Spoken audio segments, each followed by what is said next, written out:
A ver, pensemos en esto. Cuando se alquila una casa para las vacaciones, ¿dónde termina la responsabilidad del dueño y dónde empieza la de quien la usa? Bueno, hoy vamos a meternos de lleno en un caso trágico que obligó a la ley a trazar esa línea. Hablemos del caso Casa Blanca. Todo nos lleva al 10 de mayo de 2022. Imaginen la escena, una escapada al campo, un lugar llamado Casa Blanca, Santa Rosa de Quibes, para relajarse. Pero lo que debía ser un descanso terminó de la peor manera. 2 personas perdieron la vida. Y claro, una tragedia así desató una pregunta clave para Indecopi, la Agencia de Protección al Consumidor. Y es la pregunta que va a guiar todo lo que vamos a ver. ¿Fue un simple y trágico accidente en una casa privada o fue la falla mortal de un negocio que operaba para el público? La respuesta, créanme, lo cambiaba absolutamente todo. Bueno, vamos a meternos de lleno en la historia. Para entender cómo se llegó al veredicto final, primero hay que reconstruir los hechos que dieron inicio a toda esta investigación. Ok, aquí tenemos la cronología para ubicarnos. Mire las fechas. El incidente pasa en mayo de 2022, pero ojo, pasa un año entero hasta que Indecopi inicia formalmente el caso. Ya para principios de 2024 tenemos una primera sentencia, pero es apelada. Así que no es hasta octubre de 2025 que el tribunal da la decisión final, la definitiva, y es esa la que vamos a desglosar ahora. Y ahora pasemos a la defensa de la propietaria, porque aquí, justo aquí, está el centro de todo el debate legal.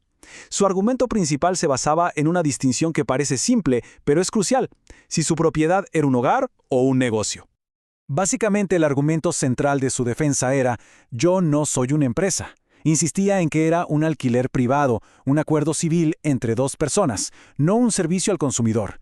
Decía que usaba las redes sociales de forma ocasional, nada más, y que como había avisado por WhatsApp sobre la profundidad de la piscina, la responsabilidad ya era de los huéspedes. En resumen, intentaba sacar la situación del ámbito comercial. Frente a esta defensa, la gente de Indecopi tuvo que ponerse el sombrero de detective, ¿no? Su trabajo fue empezar a seguir las pistas, el rastro digital sobre todo, para descubrir cuál era la verdadera naturaleza del negocio de Casa Blanca. Y esto fue lo primero que encontraron. La evidencia arrancó con publicidad así, abierta, en Facebook. Y fíjense en el lenguaje que es clave. El post no decía alquilo mi casa. No, decía disfruta visitando Casa Blanca. Es una invitación comercial clarísima, dirigida a un público general, a familias que buscaban una escapada. Después dieron con esto, una lista de precios. A ver, esto ya no es una negociación casual entre particulares, es una tabla estandarizada con precios fijos por tipo de bungalow por noche. Esto grita operación comercial organizada. No es un te presto mi casa por el fin de semana. Y aquí está la diferencia fundamental entre un arreglo privado y un negocio. Incluso en las conversaciones privadas, como los chats de WhatsApp para cerrar las reservas, se ponían reglas y horarios. El horario de la piscina es de 9 a.m. a 6 p.m. Pensemos, ¿eso suena a las reglas de una casa particular o a las políticas de un hotel o un club? La respuesta es bastante obvia. Pero la investigación siguió y encontró más cosas. Por ejemplo, que había una empleada con un sueldo de 1.100 soles para limpieza y mantenimiento. Eso ya te habla de una operación continua. Y aún más revelador, en una declaración a la policía, uno de los responsables lo describió como un tema de Airbnb. Y para rematar, en documentos oficiales, la policía y la fiscalía no lo llamaban casa, sino centro recreativo. La propia autoridad ya lo veía como un negocio. Pero la prueba reina, la que tiró por tierra el argumento de que era un alquiler ocasional, vino de la propia defensa. Increíble. Su representante presentó una lista con 44 contratos de alquiler anteriores. 44. Con esto ya no había duda. Esto no era algo de vez en cuando. Era una actividad constante y bien establecida. Bueno, con toda esta evidencia ya sobre la mesa, la agencia pudo por fin llegar a una conclusión. Así que pasemos ahora a ver cómo la ley interpretó todos estos hechos y cuál fue el veredicto final. Al final, todo se redujo a la definición legal de proveedor. Y la ley es muy clara. Un proveedor es quien de manera, y esta es la palabra clave, habitual, ofrece un servicio a cambio de dinero. Con 44 alquileres demostrados, publicidad constante, era más que evidente que esta actividad cumplía de sobra con esa definición. El conflicto entonces se puede resumir así, cara a cara. La propietaria decía esto es un arrendamiento privado, pero toda la evidencia gritaba esto es un servicio comercial. Ella alegaba uso ocasional, pero los 44 contratos demostraban una actividad habitual. Al final la balanza de la ley se inclinó de forma decisiva. No era una simple dueña de una casa, era una proveedora de servicios con todas las de la ley.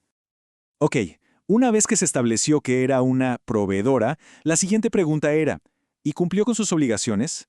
La ley exige que los proveedores no expongan a sus clientes a lo que se llama un riesgo injustificado. Y ojo, esto no se refiere al riesgo normal de, digamos, nadar en una piscina. Se refiere al riesgo extra, al peligro creado por la negligencia o el descuido del proveedor. Y es aquí donde el caso se vuelve realmente devastador. La piscina, que era grande, de 120 metros cuadrados y con una parte de hasta 2 metros de profundidad, simplemente no tenía las medidas de seguridad más básicas que exige la ley. Le faltaba de todo: botiquín de primeros auxilios, equipo de rescate como salvavidas o ganchos, señalización clara de las profundidades. Esa ausencia de seguridad fue, para la ley, el riesgo injustificado que causó la tragedia. Una vez determinada la responsabilidad, el siguiente paso era la sanción. Y aquí el caso nos enseña algo realmente fascinante sobre cómo se calculan estas multas, y sobre un principio legal que, la verdad, muy poca gente conoce. La multa económica final fue de 19.84 UIT. Para quienes no están familiarizados, la UIT es la Unidad Impositiva Tributaria en Perú, una unidad de medida. Es una suma de dinero importante, sí, pero la historia de cómo se llegó a este número es lo más interesante de todo. Entonces uno se pregunta, ¿de dónde sale exactamente esa cifra? ¿Y es una multa justa para un caso donde murieron 2 personas? La respuesta nos muestra que hubo un debate, incluso dentro del propio sistema de justicia. Resulta que había 2 maneras de calcular la multa. El primer tribunal usó el método del beneficio ilícito, o sea, calcularon cuánto dinero se ahorró la dueña por no comprar los equipos de seguridad. Pero el Tribunal de Apelaciones dijo, no, un momento, eso es un error. Para un caso tan grave con muertes, se debió usar el método del perjuicio económico, que se basa en el daño real causado a las víctimas y sus familias. Y claro, eso habría resultado en una multa muchísimo, pero muchísimo más alta. Entonces, si el Tribunal Superior pensaba que la multa era muy baja, ¿por qué no la subieron y ya? Pues por un principio legal con un nombre en latín, reformatio impeus, que significa cambio a peor. Es una regla que protege a quien apela y dice que el tribunal no puede empeorar su condena original. Como fue la propia dueña la que apeló para que le bajaran la multa, el tribunal tenía las manos atadas, no podía subirla, aunque quisiera. Es una de esas paradojas del derecho que son, bueno, fascinantes. El fallo completo entonces tuvo 4 partes clave. Primero, se confirmó la multa que ya conocíamos. Segundo, se le ordenó instalar, ahora sí, todo el equipo de seguridad que faltaba en la piscina. Tercero, su nombre se añadió a un registro público de infractores, para que quede constancia. Y cuarto, y esto es muy importante, el caso se envió a la Fiscalía para que se investigue como un posible delito penal, ya por la vía del homicidio. Y para terminar, ¿qué nos deja este caso? ¿Qué lecciones podemos sacar para este mundo moderno de alquileres por aplicaciones y plataformas digitales? A ver, las lecciones claves son estas. Para quienes tienen propiedades y las alquilan, si esto se convierte en un negocio habitual, con publicidad y precios fijos, entonces uno se convierte en un proveedor y asume responsabilidades legales de seguridad. Para quienes alquilan, un anuncio bonito en Internet no es garantía de nada. No significa que el lugar cumpla con las normas de seguridad. Y el problema de fondo es este.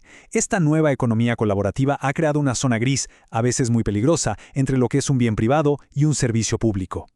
Y todo esto nos deja con una pregunta final flotando en el aire. En esta era de la economía compartida, de las apps y los alquileres directos, cuando las cosas salen terriblemente mal, ¿quién es el responsable final de la seguridad de una persona?